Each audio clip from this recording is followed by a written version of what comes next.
전능하사 천지를 만드신 하나님 아버지를 내가 믿사오며 그 외아들 우리 주 예수 그리스도를 믿사오니 이는 성령으로 잉태하사 동정녀 마리아에게 나시고 본디오 빌라도에게 고난을 받으사 십자가에 못 박혀 죽으시고 장사한 지 사흘 만에 죽은 자 가운데서 다시 살아나시며 하늘에 오르사 전능하신 하나님 우편에 앉아 계시다가 저리로서 산자와 죽은 자를 심판하러 오시리라. 성령을 믿사오며 거룩한 공예와 성도와 서로 교통하는 것과 죄를 사해 주시는 것과 몸이 다시 사는 것과 영원히 사는 것을 믿사옵나이다. 아멘. 네, 찬송가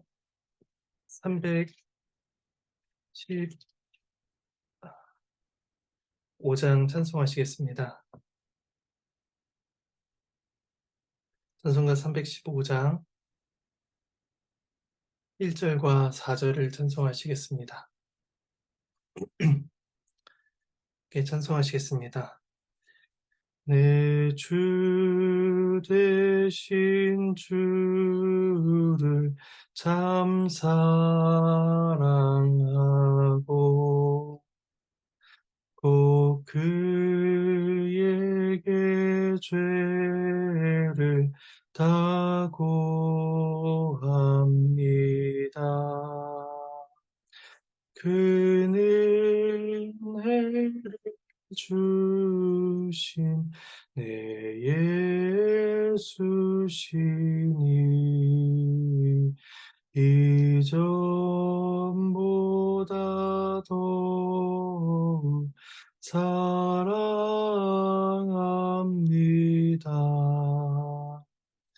그 영광의 나라 나 들어가서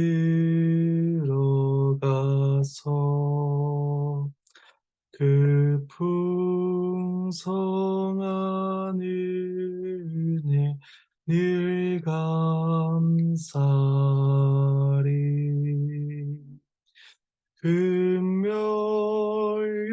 금멸유관 쓰고 나 찬송할 말 이전보다 더욱 사랑합니다.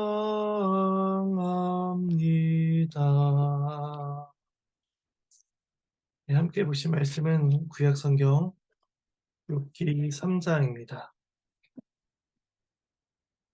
욥기 3장 1절에서 26절까지 말씀입니다.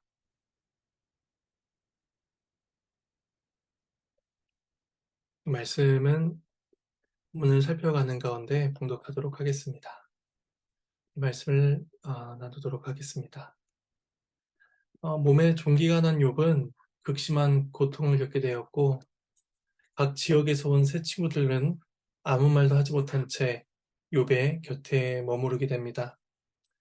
욥의 고난과 친구들의 침묵 속에서 7일이라는 시간이 지나게 되고 드디어 욥이 입을 열어 말을 하기 시작합니다. 오늘 본문은 욥의 독백이면서 또 욥과 친구들 간의 논쟁을 일으키는 그 시발점과 같다라고 볼 수가 있습니다.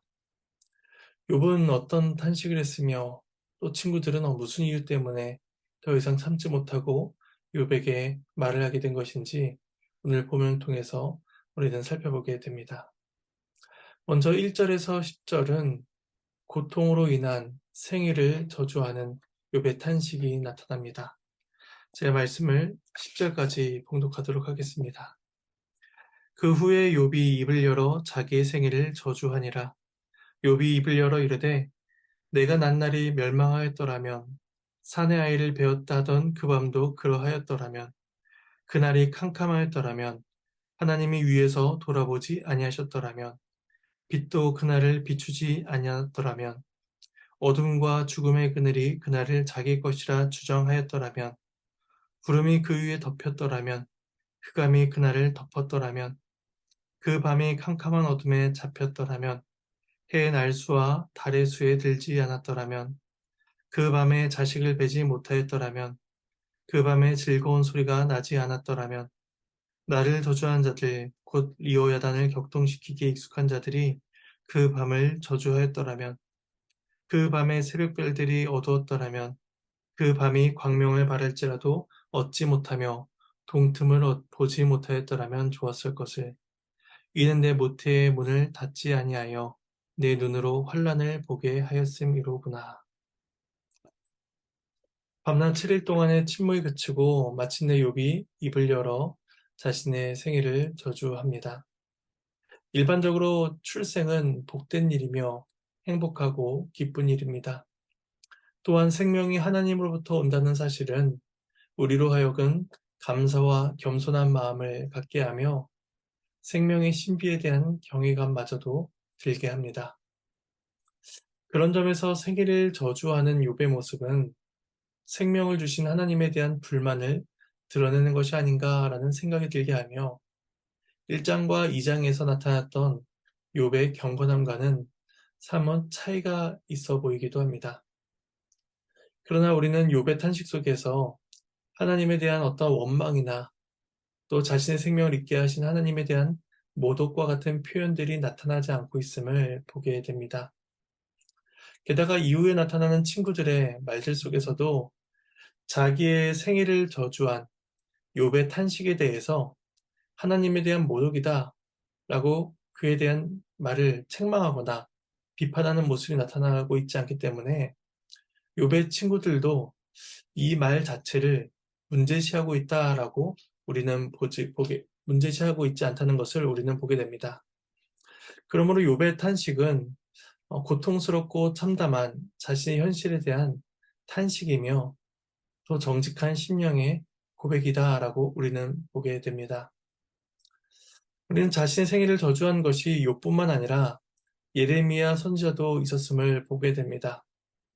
예레미야는 20장 14절 이하에서 자신의 생일을 저주합니다.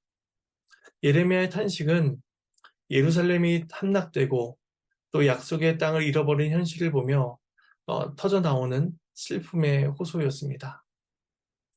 이외에도 성경에서 특별히 시편에서는 많은 부분이 비탄시로 구성되어 있어서 성도들의 애절한 탄식을 생생하게 보여주고 있습니다. 예레미야나 또 시편 기자들의 이러한 모습들은 성도들의 삶이 결코 고통과 멀리 있지 않다라는 것을 우리들에게 보여주고 있습니다. 또한 이러한 성도들의 탄식은 그것 자체가 성도들의 불경건함을 나타내는 것은 아니다라는 것을 우리들에게 알게 합니다. 욥은 자신의 출생과 관련하여서 날이라는 용어를 사용하고 있습니다. 그래서 이 날이라는 것은 낮이라는 것으로도 이해할 수가 있습니다. 그래서 욥은 자신의 출생을 저주할 때에 날이 빛을 잃은 것, 낮이 빛을 잃은 것으로 표현을 하기도 합니다. 그래서 4절에 보시면 그 날이 캄캄하였더라면, 그리고 5절에 어둠과 죽음의 그늘이 그날을 자기의 것으로 주장하였더라면, 그리고 8절에서는 나를 저주한 자들이 그 밤을 저주하였더라면이라고 말을 하고 있습니다. 그러니까 출생을 상징하는 날, 출생을 상징하는 낮이 어두워지기를 바라며 자신의 출생을 저주하고 있는 것입니다. 한 가지 볼 것은 8절에서 말하는 리워야다는 고대 세계관에 따르면 해를 잡아먹는 일식을 일으키는 혼돈의 짐승으로 인식이 되었습니다. 그래서 욥은 나를 저주하는 자들이 리워야단을 격동시켜서 낮의 해를 삼키게 함으로써 그 날이 어두워지기를 바라고 있는 것이다 라고 할 수가 있습니다. 또한 욥은 잉태와 관련해서는 밤이라는 표현을 사용하고 있습니다. 그래서 그 밤을 저주하며 그 밤이 소멸되는 것으로 이제 고백합니다. 그래서 6절에 보시면 그 밤이 캄캄한 어둠에 잡혔더라면, 그리고 7절에 밤에 자식을 베지 못하고 즐거운 소리가 나지 않았더라면, 또한 9절에서는 그 밤에 별들이 어둡고 동틈을 보지 못하였다면 이라고 말을 하고 있는 것입니다. 이로써 자신의 잉태됐던 그 밤이 사라져버리기를 그는 토로하고 있습니다. 마지막 10절에서는 지금까지 9절까지 열거된 그 출생과 잉태를 저주한 이유가 무엇인지를 밝히고 있습니다. 만일에 그러한 일이 일어났더라면 어머니의 태가 닫혀 자신이 태어나지 않았을 것이고 현재 자신이 겪고 있는 이 환란을 보지 않아도 됐을 것이다 라고 그가 그러한 이유를 고백하고 있습니다. 이어지는 11절에서 19절은 어머니의 복중에서 사산되지 않은 것에 대한 탄식이 이어지고 있습니다. 제가 11절에서 19절까지 말씀을 봉독하도록 하겠습니다. 어찌하여 내가 태에서 죽어 나오지 아니하였던가? 어찌하여 내 어머니가 해산할 때에 내가 숨지지 아니하였던가? 어찌하여 무릎이 나를 받았던가? 어찌하여 내가 젖을 빨았던가?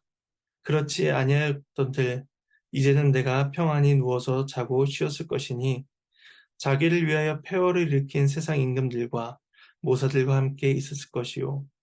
혹시 금을 가지며 은으로 집을 채운 고관들과 함께 있었을 것이며 또는 낙태되어 땅에 묻힌 아이처럼 나는 존재하지 않았겠고 빛을 보지 못한 아이들 같았을 것이라. 거기서는 악한 자가 소유를 그치며 거기서는 피곤한 자가 쉼을 얻으며 거기서는 갇힌 자가 다 함께 평안히 있어 감독자의 호통 소리를 듣지 아니하며 거기서는 작은 자와 큰 자가 함께 있고 종이 상전에게서 놓이느니라.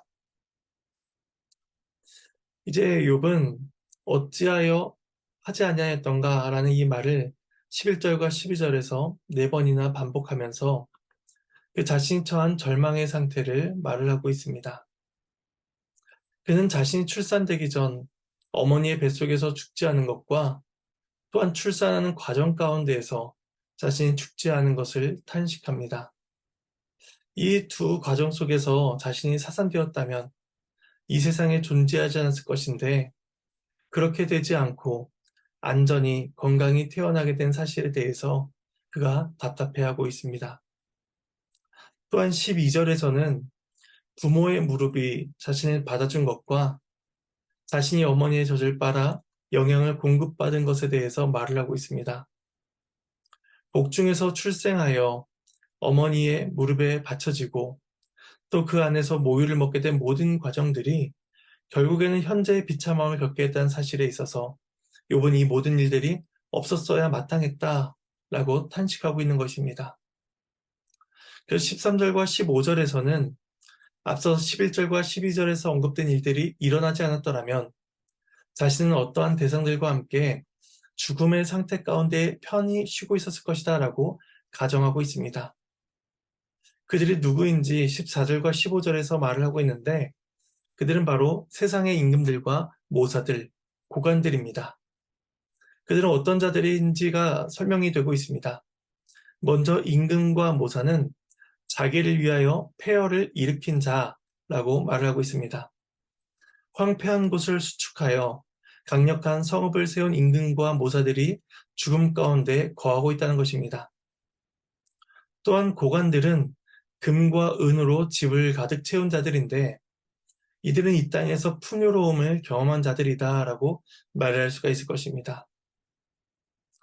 또한 이들은 구약 성경의 관점에서 보면 임금과 모사들, 부유한 고관들은 긍정적인 의미로 해석되는 자들입니다.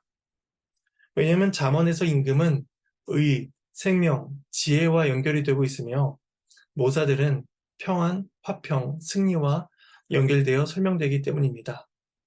또한 은과 금은 하나님께 받은 복을 표현한다라고 말을 할 수가 있습니다. 그러니까 성경의 관점, 잠언의 관점에서 보자면 이들은 의인이며 지혜자인 자들입니다.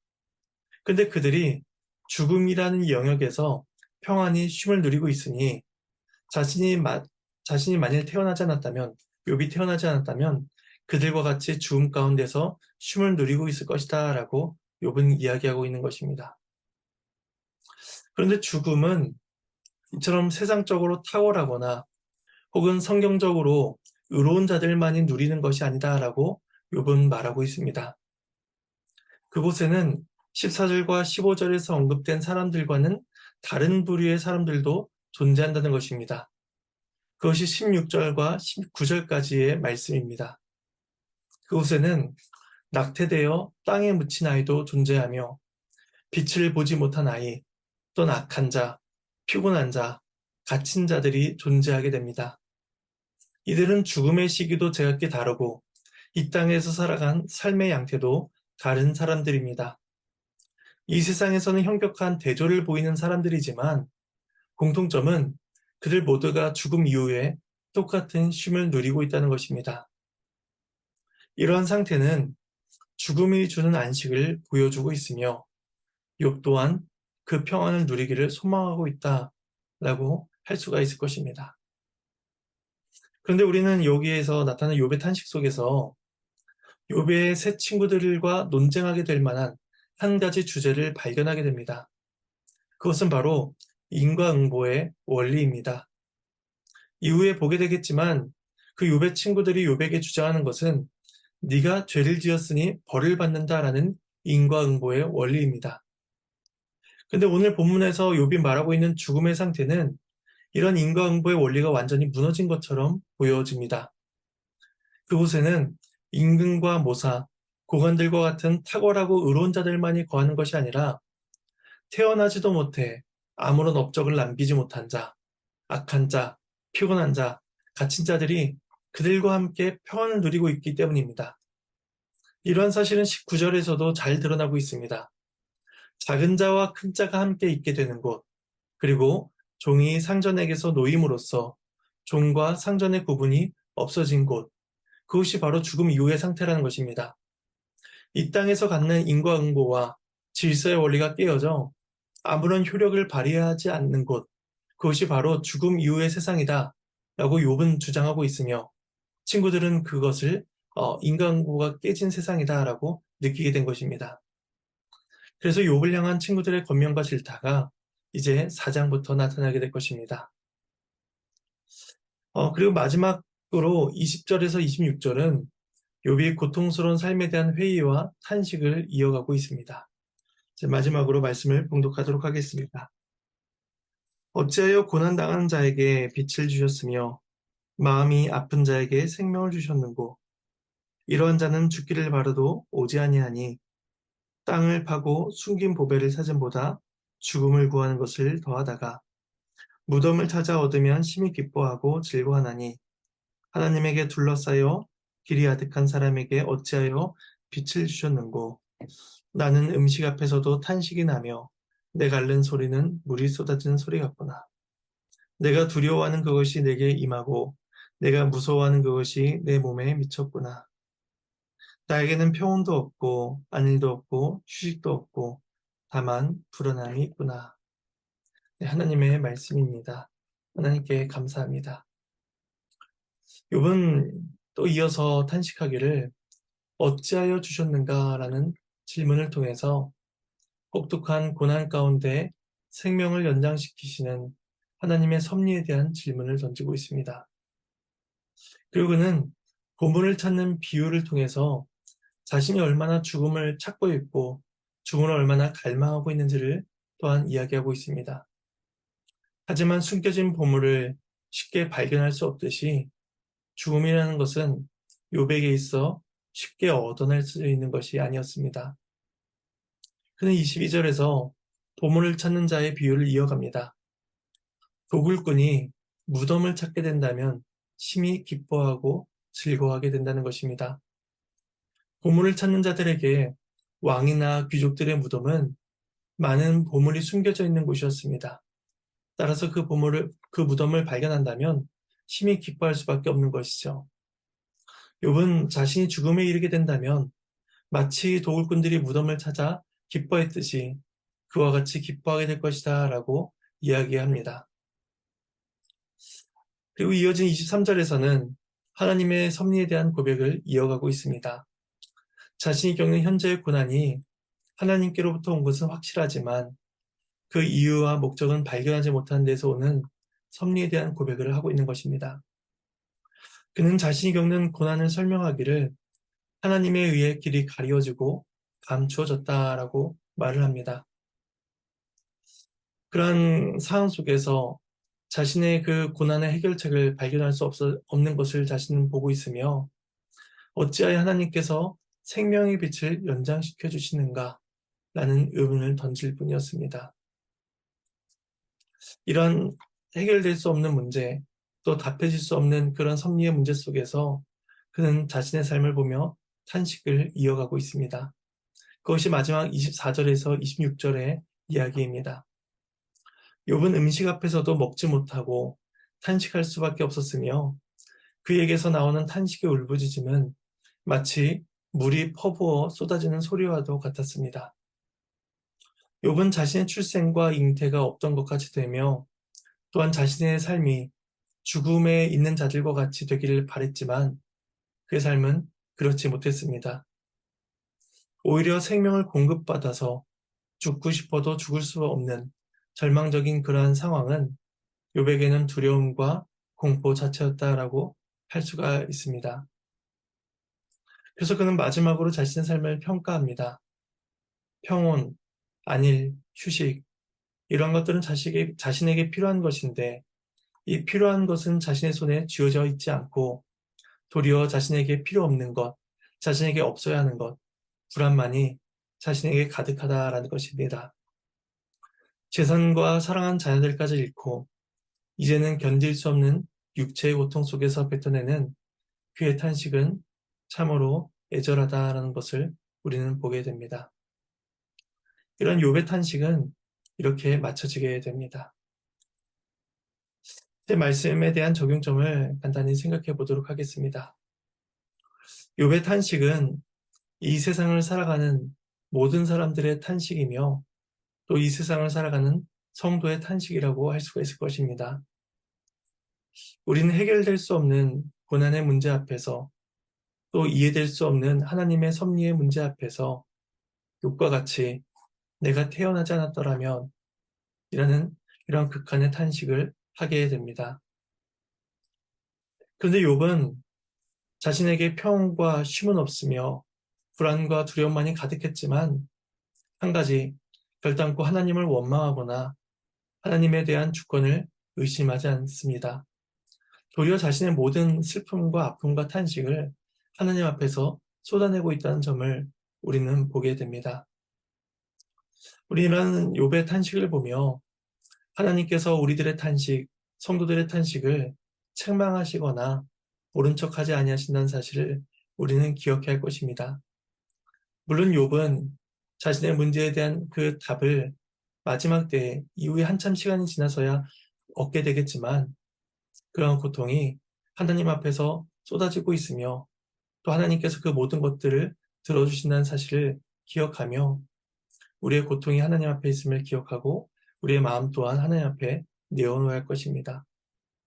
우리의 모든 것들을 하나님 앞에 내어놓고 하나님 앞에 탄식하며 기도할 때에 하나님께서 우리의 목소리를 들어주실 것입니다.